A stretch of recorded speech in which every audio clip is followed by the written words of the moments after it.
मुजम्मिल सोहरवर्दी साहब, अगर larger bench बना दिया जाता है तो क्या सियासतदानों के जो ऐसे बयानात सामने आते हैं, क्या उनकी हौसला शिकनी के लिए कोई ऐसी मिसाल कायम की जा सकती है जिसकी जद में इमरान खान साहब आ जाएं? बात तो ये है कि इमरान खान साहब ने जो बात की है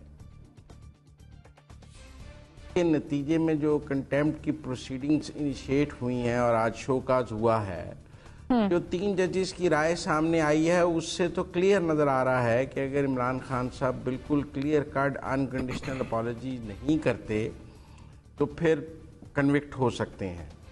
और मुझे कुछ ऐसा भी लगता है कि अगर वो अनकंडीशनल अपॉलजी भी करें तो शायद उस सूरत में भी उनकी माफ़ी एक मुश्किल काम होगी, क्योंकि बहरहाल आप माजी की जितनी भी मिसालें दे दें, लेकिन मैं पहले भी ये बात कहता हूँ कि क्या कोई माजी की गलती आज की गलती का जवाज़ बनाकर उस गलती को ख़त्म कर सकती है?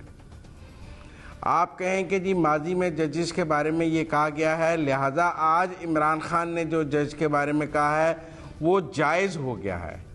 क्या 2 गलतियाँ मिलकर जायज़ बन जाती हैं? नहीं। अगर इमरान खान साहब के दौरे हुकूमत में किसी ने जजिस के बारे में बात की और उस पर इमरान खान साहब ने एक्शन नहीं लिया या जुडिशरी ने नहीं लिया तो वो और व्यू था। कई मुकदमात में जब फैसला हो जाता है तो फैसला पब्लिक डोमेन में आ जाता है। आप फैसले को जितना मर्जी क्रिटिसाइज करें, फैसले पर ओपिनियन दें, लेकिन जज किसी सिटिंग जज की ज़ात पर हमला करना एक मुश्किल हो जाता है और हमने माजी में इस पर तौहीन अदालत की सज़ाएँ भी देखी हैं। अगर शहबाज गिल को सज़ा हो जाए और उस सज़ा के ऊपर कोई तबसरा करे वो और बात है, लेकिन अगर जज की ज़ात पर हमला करके कहा जाए कि मैं जज के ख़िलाफ़ एक्शन लूँगा तो 4 साल वज़ीर आज़म रहने के बाद अगर इमरान खान साहब को ये नहीं पता कि बतौर वज़ीर आज़म भी उनके पास किसी जज के ख़िलाफ़ एक्शन लेने का कोई इख्तियार नहीं है। वो शायद काजी ईसा वली पूरा जोर लगाकर भी आज माफ़ियाँ तो मांग रहे हैं कि जी मैं वो नहीं करना चाहता था, तो जब उनको ये पता है कि क्या वो एडिशनल सेशन जज को नौकरी से निकाल सकते हैं, क्या हुकूमत पाकिस्तान के पास कोई इख्तियार है कि वो किसी जज के ख़िलाफ़ कोई इंक्वायरी कर ले, चाहे वो मातहत अदलिया का जज हो या वो सुपीरियर जुडिशरी का जज हो? ये एग्जेक्टिव के पास इख्तियार ही नहीं है। तो वो कैसे कह रहे थे कि मैं जज के ख़िलाफ़ कार्रवाई करूँगा हुकूमत में आकर, जो इख्तियार उनको हुकूमत में आने के बाद भी नहीं मिलेगा? तो वो उसका अब जब उनके पास इख्तियार नहीं होगा तो फिर कार्रवाई क्या करेंगे? कुछ ज़ाती हमलाई कर सकते हैं, क्योंकि इख्तियार तो नहीं मिल सकता। आज इमरान खान को वज़ीर आज़म बना दें तो क्या वो ज़ेबा चौधरी के ख़िलाफ़ कोई भी कार्रवाई करने का इख्तियार रखते हैं? नहीं रखते हैं।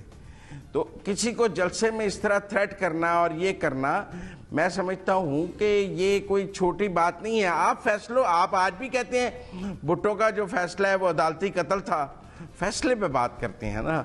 बहुत कम लोग मौलवी मुश्ताक पर बात करते हैं। नसीम हसन शाह साहब ने माफ़ी भी मांगी है। इवन जो नवाज शरीफ की नाअहली को कहा जाता है कि बेटे से तनख्वाह ना लेने पे नाअहल किया, लेकिन कोई उसके ऊपर जो है जजिस की ज़ात को उस तरह नहीं कहता कि हम इस जज को नहीं छोड़ेंगे, हम इस जज को नहीं छोड़ेंगे, हम इसको पकड़ लेंगे।